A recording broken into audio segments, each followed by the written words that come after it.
નમો ભગવતે વાસુદેવાય। નમસ્કાર ભક્તજનો, MJ સાત્વિક ચેનલમાં આપનું સ્વાગત છે। ભગવદ્ ગીતાના 18 અધ્યાયનું નિત્ય શ્રવણ કરશું। શ્રીમદ્ ભગવદ્ ગીતા અધ્યાય 1 અર્જુન વિષાદ યોગ। શ્લોક 1। ધર્મક્ષેત્રે કુરુક્ષેત્રે સમવેતાયુયુત્સવ મામકા પાંડવાસ્વે કિમ કુર્વન્તે સંજય।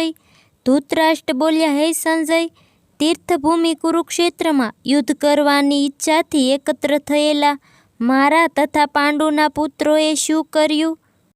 જેનો સારાંશ ગીતા મહાત્મામાં આપ્યો છે તેમાં કહ્યું છે કે મનુષ્યએ શ્રી કૃષ્ણના ભક્તની નિશ્રામાં રહીને ભગવદ્ ગીતાનું તલસ્પર્શી અધ્યયન કરવું જોઈએ અને સ્વાર્થ પ્રેરિત અર્થઘટન કર્યા વગર જ તેને સમજવાનો પ્રયાસ કરવો જોઈએ। સ્પષ્ટ સમજણ પામ્યાનું ઉદાહરણ સ્વયં ગીતામાં છે। તે એ છે કે જેવી રીતે અર્જુન સ્વયં ભગવાન કૃષ્ણ પાસેથી શ્રવણ કરીને ગીતા ઉપદેશની સમજણ મેળવી છે, જો એ જ ગુરુ શિષ્ય પરંપરા દ્વારા અંગત સ્વાર્થથી પ્રેરિત થયા વિના અર્થઘટન મારફતે કોઈ મનુષ્યને ભગવદ્ ગીતા સમજવાનું સદભાગ્ય પ્રાપ્ત થાય તો તે સમસ્ત વૈદિક જ્ઞાન તથા વિશ્વના સમગ્ર શાસ્ત્રના અધ્યયનને પાર કરી જાય છે। અન્ય શાસ્ત્રમાં જે કંઈ છે તે બધું જ મનુષ્યને ભગવદ્ ગીતામાં મળે છે। તે પૂર્ણ પરમાર્થવાદનું વિજ્ઞાન છે, કારણ કે તે સીધે સીધું સ્વયં પૂર્ણ પુરુષોત્તમ પરમેશ્વર ભગવાન શ્રી કૃષ્ણ દ્વારા પ્રબોધાયેલું છે। ધર્મક્ષેત્રે એ શબ્દ મહત્વનો છે, કારણ કે કુરુક્ષેત્રના યુદ્ધક્ષેત્રમાં અર્જુનને પક્ષે પૂર્ણ પુરુષોત્તમ પરમેશ્વર સ્વયં ઉપસ્થિત હતા। કૌરવોના પિતા ધૃતરાષ્ટ્ર પોતાના પુત્રોના અંતિમ વિજયની શક્યતા વિશે અત્યંત શંકાશીલ હતા।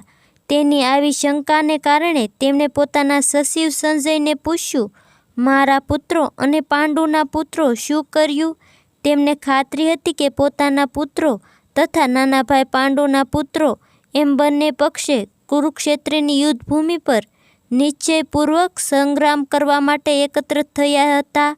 તેમ છતાં તેમની જિજ્ઞાસા અર્થસૂચક છે। પિતરાઈઓ અને ભાઈઓ વચ્ચે સુલેહ થાય એવી ધૃતરાષ્ટ્રની ઈચ્છા ન હતી અને તેઓ પોતાના પુત્રોના ભાવિ વિશે નિશ્ચિતપણે જાણવા માંગતા હતા। આ યુદ્ધ કુરુક્ષેત્રમાં થવાનું હતું અને આ ક્ષેત્રનો ઉલ્લેખ વેદમાં સ્વર્ગના નિવાસીઓ માટે પણ તીર્થ સ્થળ તરીકે થયેલો છે। તેથી આ પવિત્ર સ્થળનો યુદ્ધના પરિણામ પર કેવો પ્રભાવ પડશે તે વિશે ધૃતરાષ્ટ્ર અતિ ભયભીત થયેલા હતા। તેઓ સારી પેઠે જાણતા હતા કે આનો પ્રભાવ અર્જુન તથા પાંડુના અન્ય પુત્રો પર સાનુકૂળ પડશે, કારણ કે તેઓ બધા જ સ્વભાવે પૂર્ણાત્મા હતા। સંજય વ્યાસનો શિષ્ય હતો અને તેથી વ્યાસદેવની કૃપાથી તે ધૃતરાષ્ટ્રના ભવનમાં બેઠો બેઠો પણ કુરુક્ષેત્રની યુદ્ધભૂમિ પર થતી ઘટના નિહાળી શકતો હતો। તેથી જ ધૃતરાષ્ટ્ર તેને યુદ્ધક્ષેત્રની સ્થિતિ વિશે પૂછ્યું હતું। પાંડવો તથા ધૃતરાષ્ટ્રના પુત્રો બંને એક જ કુળના છે, પરંતુ અહીં ધૃતરાષ્ટ્રનો મનોભાવ વ્યક્ત થાય છે। તેમણે હેતુપૂર્વક પોતાના પુત્રોને જ કુરુઓ કહી સંબોધ્યા હતા અને પાંડુના પુત્રોના વંશના વારસ અધિકારથી જુદા પાડ્યા। એ રીતે પાંડુના પુત્રો અર્થાત પોતાના ભત્રીજા પ્રત્યે ધૃતરાષ્ટ્રની વિશેષ મનસ્થિતિ વ્યક્ત થતી જણાય છે। ડાંગરના ખેતરમાં જેમ અનિચ્છનીય ઘાસ ઉખેડી નાખવામાં આવે છે, તેમ આ ગ્રંથની વિષયવસ્તુ પ્રારંભથી જ એવી અપેક્ષા થાય છે।